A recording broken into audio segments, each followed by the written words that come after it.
Revolution world में आपका एक बार फिर से स्वागत है। और आज हम लेकर आ गए हैं परीक्षा प्रश्न शिक्षण अधिगम के सिद्धांत 2023 का पेपर। ये किसका पेपर है? 2023 का पेपर। हम इसको सॉल्व कराने वाले हैं, डिटेल सॉल्यूशन। बहुत अच्छे, ये 15 MCQ हम ऐसे सीखेंगे और लास्ट में एक सीखेंगे कि क्या इम्पोर्टेंट पॉइंट्स हैं इस चीज़ के। तो 2023 का पेपर आज हम बहुत अच्छी तरीके से ख़त्म करने वाले हैं। आई होप आपको इस वीडियो से बहुत ज़्यादा हेल्प मिलेगी। चलिए शुरू करते हैं।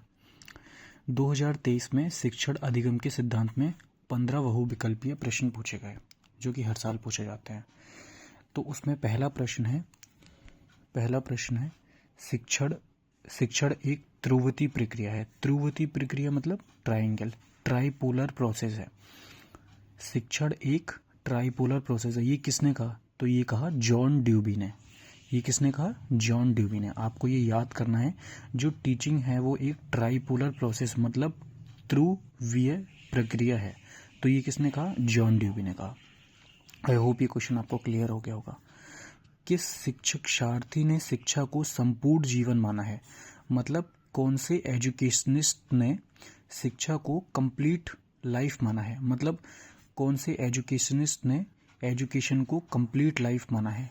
तो वो है स्पेंसर। स्पेंसर एक साइंटिस्ट हैं। उन्होंने कहा है कि भाई एजुकेशन हमारी कंप्लीट लाइफ तक चलती है। जब तक हमारी पूरी लाइफ पूरी नहीं हो जाती, एजुकेशन चलती रहती है। तो ये किसने कहा? स्पेंसर ने कहा। संप्रेषण शब्द का लैटिन वर्ड कम्युनिस का आशय है। संप्रेषण शब्द, कुछ ऐसे शब्द होते हैं हिंदी में जिसकी इंग्लिश जानना बहुत ज़रूरी हो जाता है, क्योंकि वह हमें क्वेश्चन पेपर को सॉल्व करने में बहुत ज़्यादा हेल्प करते हैं। तो संप्रेषण का मतलब होता है कम्युनिकेशन। संप्रेषण का होता है, तो कम्युनिकेशन एक लैटिन वर्ड है, उसका मतलब कम्युनिस है। इसका मतलब क्या होता है? इसका मतलब होता है आदान प्रदान। इसका मतलब क्या होता है? आदान प्रदान चीज़ों का। संप्रेषण के तत्व हैं। संप्रेषण मतलब अभी बताया कम्युनिकेशन। कम्युनिकेशन के एलिमेंट्स हैं संदेश, स्रोत, माध्यम। देखिए कम्युनिकेशन के एलिमेंट्स क्या होंगे भाई? रिसीवर और सेंडर तो होगा ही होगा, ठीक। एक तो जैसे फ़ोन पर बात कर रहे हैं, एक सुनने वाला होगा, एक भेजने वाला होगा, ठीक। और बीच में मैसेज होगा, कुछ मीडियम होगा और सोर्स होगा। तो इसीलिए सारी चीज़ें सही हैं। इसीलिए कम्युनिकेशन के एलिमेंट्स में हम सारी चीज़ें सही लगाएंगे। आई होप आपको ये 4 क्वेश्चन क्लियर हो गए होंगे। बढ़ते हैं 5वें क्वेश्चन की ओर। पूर्व से अंश की ओर शिक्षण सूत्र किस सिद्धांत पर आधारित है? तो ये कोलर ने एक एक्सपेरिमेंट किया था चिंपैंजी पर। किस पर? चिंपैंजी पर। उसने क्या कहा था कि एक पिंजरे में चिंपैंजी को बंद कर दिया था और पिंजरे के अंदर एक डंडा रख दिया था और पिंजरे से थोड़ी सी दूर केला रख दिया था, जिससे कि उसका हाथ नहीं पहुंच पा रहा था चिंपैंजी का। तो चिंपैंजी ने क्या किया? पूरी सिचुएशन देखी, पूरी सिचुएशन मतलब पूर्ण सिचुएशन देखी, फिर अंश मतलब बाद में छोटा सा तरीका अपनाया उसने कि डंडे की हेल्प से अपना हाथ लंबा किया जा सकता है और उस केले को अंदर लाया जा सकता है पिंजरे के। मतलब पूरी सिचुएशन देखकर उसका अंश निकालना और उस सिचुएशन को सॉल्व करना, ये किस में आता है? गेस्ट्रोल्ट के प्रिंसिपल में आता है। गेस्ट्रोल्ट के प्रिंसिपल से कोलर ने एक्सपेरिमेंट करा था, ठीक। कोलर एक साइंटिस्ट ने, उन्होंने एक्सपेरिमेंट करा था, लेकिन किसके प्रिंसिपल थे? गेस्ट्रोल्ट के प्रिंसिपल से। एक और उसने एक्सपेरिमेंट करा था कोलर ने, जैसे चिंपैंजी पिंजरे में चिंपैंजी को बंद कर दिया और केला ऊपर लटका दिया था पिंजरे के, और एक स्टूल रख दिया था। पहले तो चिंपैंजी उतार नहीं पाया, फिर बाद में उसने पूरी सिचुएशन देखी और अंश में उसने स्टूल पर चढ़ा और वो उतार लिया। मतलब पूरी सिचुएशन को देखकर उसका अंश निकालकर और उस सिचुएशन को टैकल करना, यही कोलर ने एक्सपेरिमेंट करा था इस चीज़ का। और किसके प्रिंसिपल्स पर करा था? गेस्ट्रोल्ट के प्रिंसिपल्स पर करा था। आई होप ये 5वां क्वेश्चन आपको क्लियर हो गया होगा। प्रश्नोत्तर विधि के जनक हैं। Most repeated most important question, आना ही आना है। प्रश्नोत्तर क्वेश्चन आंसर टेक्निक किसने दी थी? सुकरात ने दी थी, ठीक। निदान की प्रक्रिया से संपादित होता है।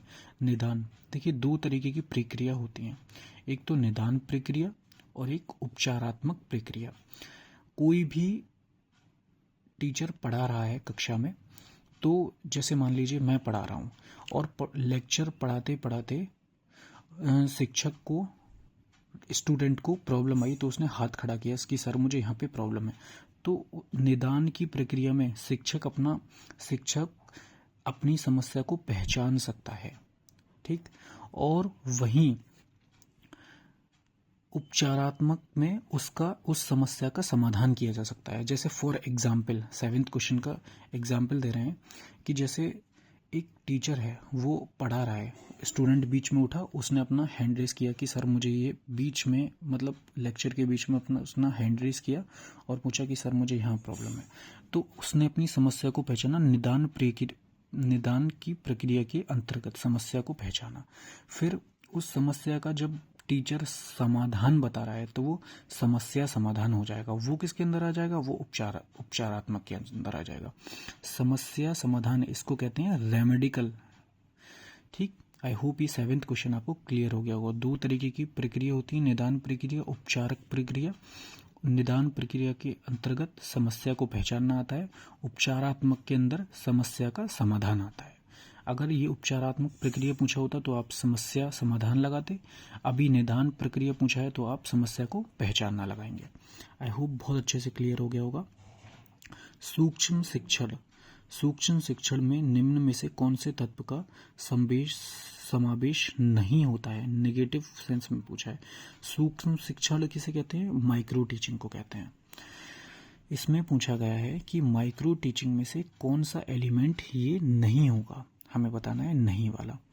तो छोटे समय के लिए क्लास होती है माइक्रो टीचिंग में। सूक्ष्म कक्षा का भाई छोटा सा क्लासरूम होता है, उसमें एक अभ्यार्थी शिक्षण, एक पीपल टीचर वो करता है, अभ्यास करता है, ठीक। और सूक्ष्म कम समय रहता है। वृद्ध पाठ्य वस्तु, वृद्ध का मतलब बड़ा, लार्ज। तो भाई माइक्रो टीचिंग में लार्ज की हमें ज़रूरत नहीं है, तो इसीलिए नहीं पूछा है, तो निगेटिव वाला हमारा आंसर हो जाएगा। बढ़ते हैं 9th क्वेश्चन की ओर। Most important, most repeated questions. विद्यालय को उद्यान की संज्ञा किसने दी? मतलब स्कूल को गार्डन ही मान लिया। स्कूल को गार्डन माना है फ्रोबेल ने। स्कूल को गार्डन किसने माना है? फ्रोबेल ने। और यह बात ये शॉर्ट में भी पूछा जाता है, मतलब अति लघु में भी पूछा जाता है और लघु में भी पूछा जाता है कि स्कूल को गार्डन किसने माना है और क्यों माना है और क्या क्या माना है। तो बताना है स्कूल को गार्डन फ्रोबेल ने माना है और उसने बच्चों को फूल कहा है और टीचर को माली कहा है। समझ में आ गया? विद्यालय को गार्डन फ्रोबेल ने माना है और उसने बच्चों को फूल कहा है और टीचर को माली कहा है। आई होप आपको ये 9 के 9 क्वेश्चन क्लियर हो गए होंगे 2023 के। बढ़ते हैं नेक्स्ट क्वेश्चन की ओर। विख्यान विधि में छात्र बने रहते हैं। विख्यान विधि क्या होती है? लेक्चर मेथड होता है। जब टीचर लेक्चर मेथड कर रहा होगा तो क्रियाशील तो नहीं होगा बच्चा, सक्रिय भी नहीं होगा, उत्साही भी नहीं होगा, निष्क्रिय मतलब पैसिव रूप में होगा। अब यहाँ पे एक्टिव रोल किसका होगा? विख्यान विधि में एक्टिव रोल होगा टीचर का और पैसिव रोल होगा स्टूडेंट का। तो हमें पैसिव रोल नहीं रखना है, लेक्चर मेथड को हम अवॉइड करते हैं ज़्यादा से ज़्यादा, ठीक। प्राचीन काल शिक्षण विधियाँ थी जो पुराने समय में टीचिंग कराई जाती थी, वो शिक्षक केंद्रित होती थी।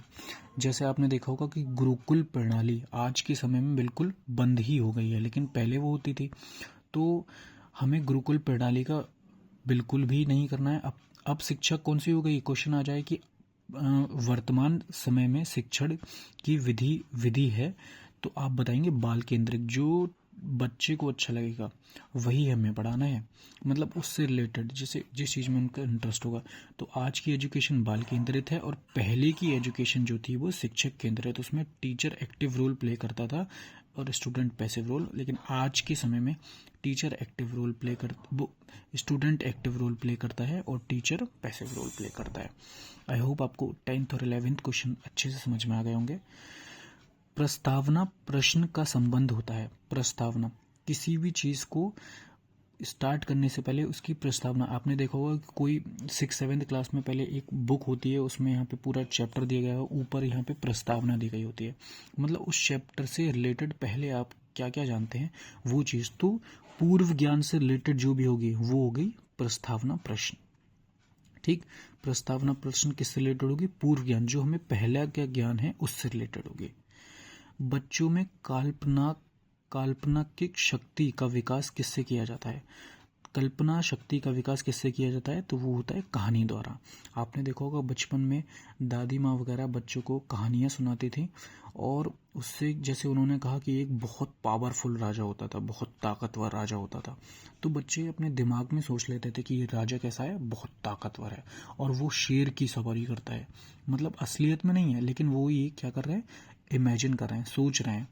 तो बच्चों में काल्पनिक शक्ति का विकास किया जा सकता है कहानी के द्वारा। ये बिल्कुल अप्रोप्रिएट आंसर हो जाएगा आपका।